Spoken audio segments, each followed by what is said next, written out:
Good afternoon. Today I'm going to be canning some beef. And actually what it was during the pandemic, I had given my daughter and her boyfriend at the time some steaks and roasts. And I was over at her house yesterday and I noticed that they had not used them. So since it was over a year old, I said, I'm gonna take it home, make sure it's not freezer burnt, and then I'm gonna can it. Yesterday, I spent the day chunking up the meat in different size pieces and trimming the fat and the bone. I'm going to be raw packing this meat. So right now what I'm going to do is cut it into bite-sized pieces. I'm going to can a couple of jars with the pieces about like this. The meat will be done and you can actually eat it straight from the jar. The rest of it I'm going to cut up into bite-sized pieces so that I can use it in multiple recipes. So I'm going to get started right now. I've got my jars in the dishwasher. I've got them on like a sanitized cycle. If you notice on the back on my stove, there's a large pot there, and what I had in there is meat scraps, bone, kind of like making a beef broth, but I'm actually going to make some homemade dog food with that. I thought I'd show you what I've got. I've got a pretty good sized bowl here of meat that's cut up, needs to be chunked into bite-sized pieces. I've got 8 wide mouth pint jars. If I don't have enough meat, I'm going to do my usual and can up some beans, some dry beans, and you can see how they do it. In my opinion, the 2 easiest things to pressure can are meat using the raw pack method and dry beans.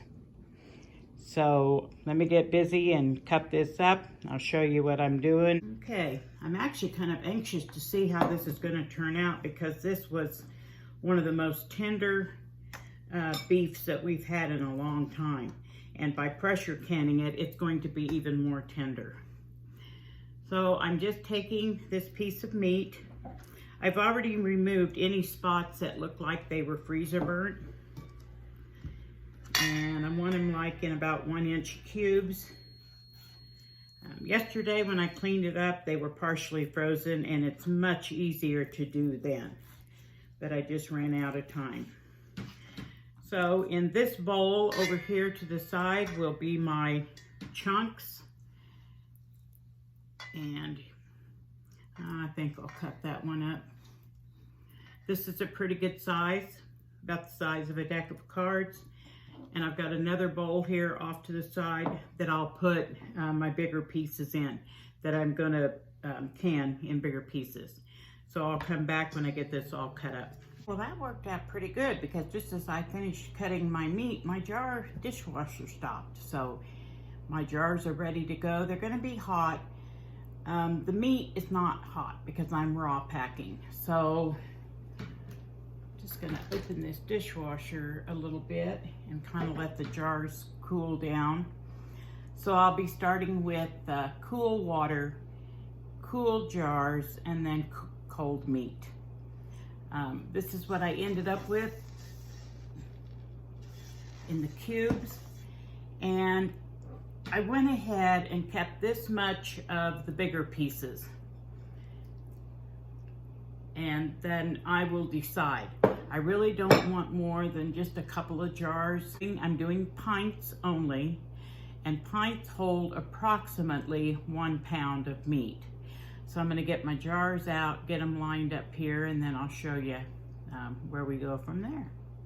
I think I have everything set up here. My jars are clean. I ran them through the dishwasher. And for pints of meat, you can add 1 teaspoon of salt. Excuse me, a half a teaspoon of salt. It's 1 teaspoon of salt for quarts. You don't have to add it, but oh, I think it makes the flavor so much better. So the first thing I'm gonna do is go through, this is canning salt. You don't want to use any salt with additives. So I'm going to go ahead and start with, I think I'll just start with 5.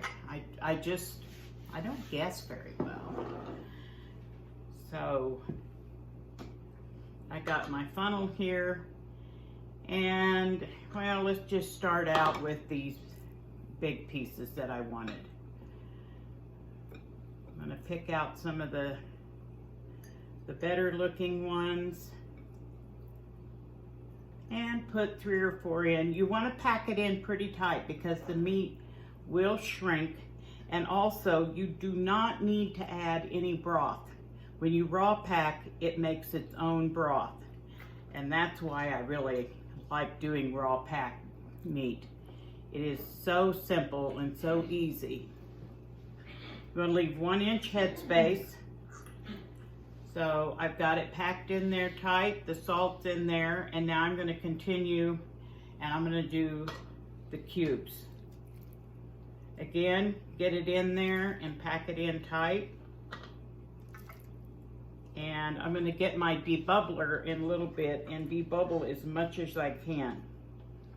You just want to make sure you get the air pockets out because it will shrink way down and you don't want a half-filled jar.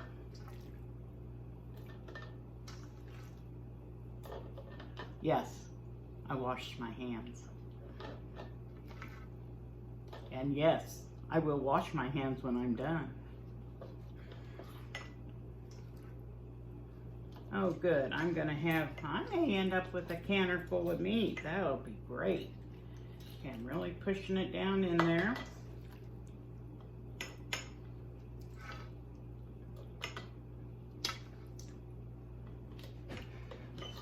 Okay, I'm going to continue filling these up with meat because I'm going to have to stop for a minute and cube up one of these.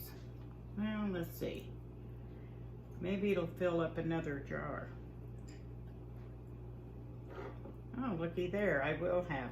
Now, I've heard of some people calling this like roast beef and making a beef dinner out of it, a roast beef dinner.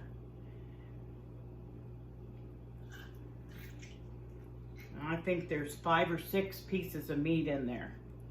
Okay, I'll have 2 jars of the bigger pieces and the rest will be cubed meat. All right, good. Looks like at least 2 more jars. Awesome. Which means I have to wash my hands so I can add salt. And right next to these 2 jars, I've got, these are all wide mouth. It's easier to get the meat in and out. That's why I use the wide mouth. I've got 2 regular mouth that I'm going to make the beans. So let me get it packed in there and see where I'm at on jars for meat, and then I'll come back. Here's my debubbler, and I'm just going to go in and try to make sure I get any air pockets out. I ended up with 2, 4, 6, 7 pints of meat. 5 cubed and 2 of the bigger pieces. Okay. It's important to get those in there good and packed in there really tight.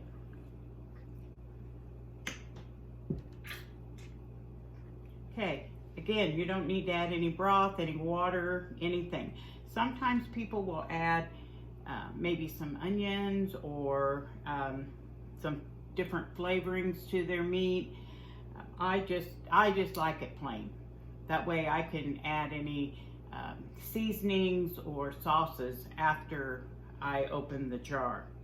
So again, I'm gonna step away, wash my hands because we're moving to the next part.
Okay, I haven't put the lids on my beef yet. I want to go ahead and get the beans jarred up. I've already added a half a teaspoon of salt to my pint jar. I will, in my canner, I'll have room for two more pints. So I don't like to use a partially filled canner. I always fill it with something. So if I'm making meat, I usually will go ahead and do some jars of beans. They're always handy to have on the shelf. Today I'm doing chickpeas or garbanzo beans. I like having those handy. I also washed my funnel and washed my debubbler, and then I measured out my beans and rinsed those. For a pint, for dry beans in a pint jar, you use a half a cup of dry beans.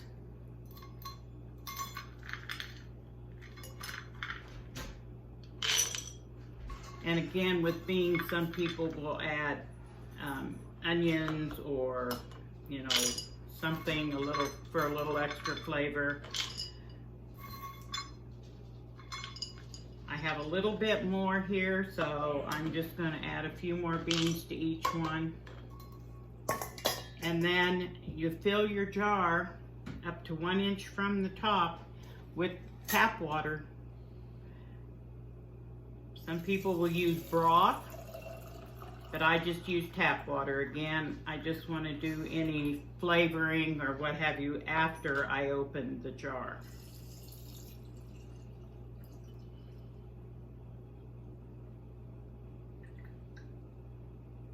And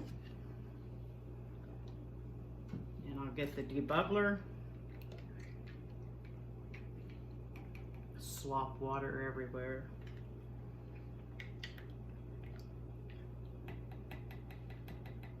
And I need to add just a little bit more water to each one.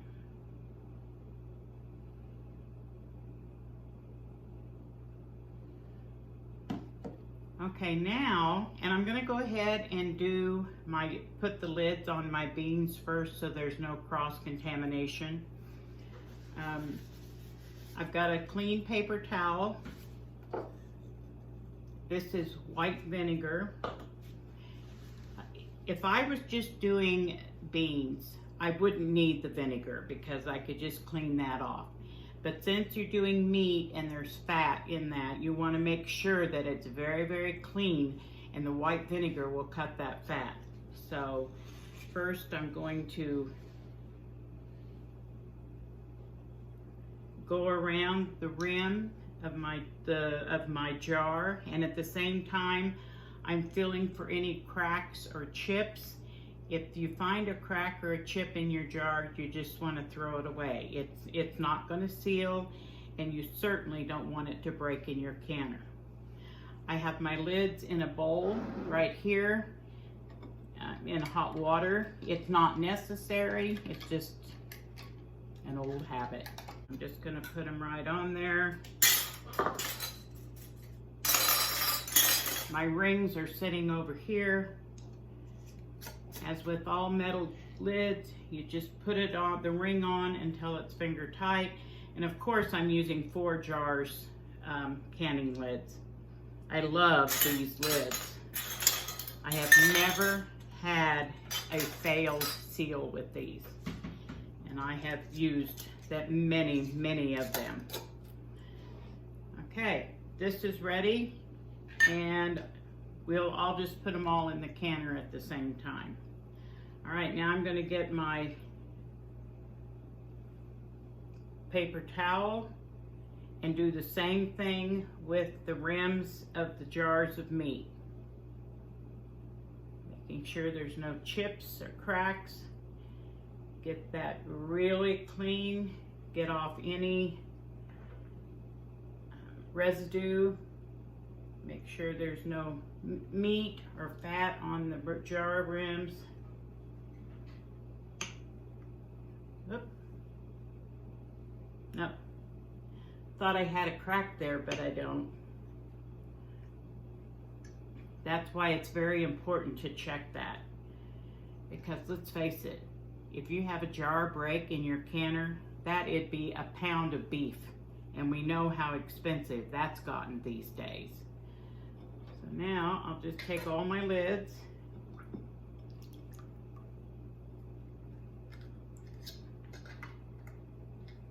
Get them put on my jars.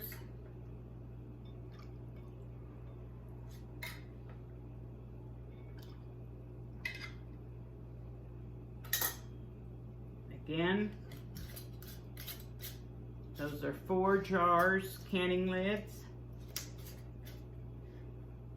And remember, I'll put the information in the description below, but you can get 10% off of your order. And that includes if they have any sales going on, you can get an additional 10% off using my code Farmer's Wife.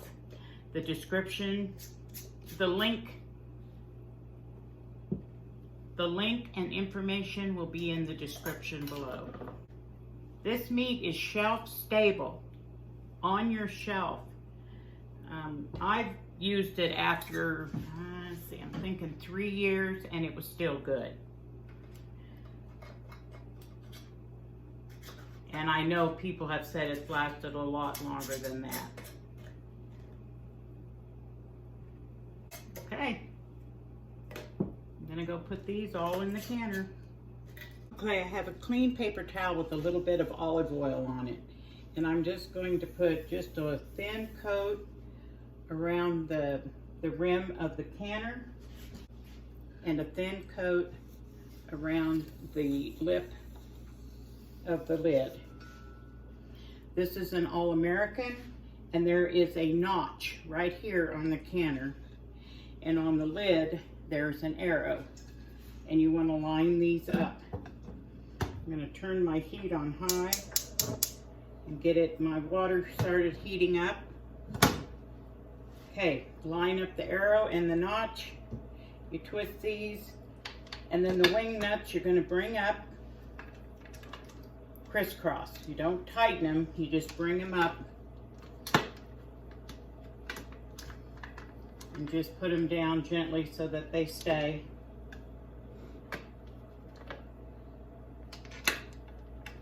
And after you get them all 6 up, then you go around and tighten the canner. Before I put my lid on, I did look into the vent to make sure that there was no food obstructing it. But now I'm going to wait for the heat to come up and for this to vent a steady stream of steam. And it will vent for 10 minutes before I put my weight on. I added about 3 inches of water in the bottom of my canner. Your canners are all different, and so you want to follow your manufacturer's advice.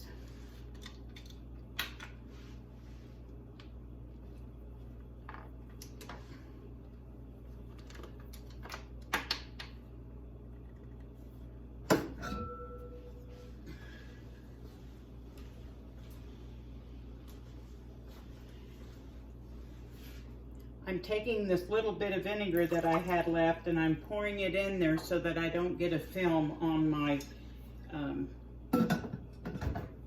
jars.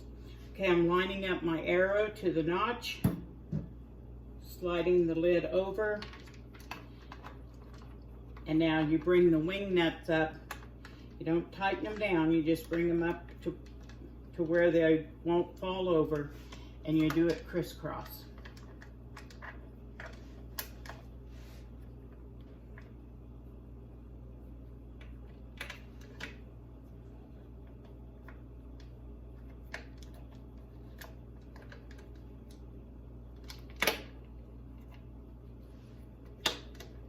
And then once you get all 6 of them up, you want to tighten them down so that you have a good seal. I've got the heat on high to heat my water up, and this is the vent. Before I put the lid on, I looked through this little hole to make sure it wasn't obstructed with anything so that I would get a good venting of the steam. I'm going to let this vent steam, a steady stream of steam for 10 minutes. And at that time, I'll put my weight on. Oops, sorry, I got dizzy. This started jiggling a couple minutes ago, so I got it regulated. My pressure's up where I want it. So now these are pints of meat, so they will process for 75 minutes. So I'm going to set my timer, and if it was quarts, it would be 90 minutes. I'm going to let this process for 75 minutes. Remember, never go off and leave your pressure canner. You need to stay right here, which is going to be perfect because I'm getting ready to make supper. It's 6 o'clock in the evening, and by the time I get supper done and dishes cleaned up, these should be almost finished. Then I'm going out to the garden. Hey guys, it's the next morning, and I actually am starting to make some homemade dog food in these 2 pots. But as always, and as the towel there says, 4 jars canning lids always pop. I have not ever had a failed seal in these canning lids. So here's my 7 pints of beef and 2 pints of beans, getting ready to take them down to the pantry. Thanks for watching, guys, and get your canning lids.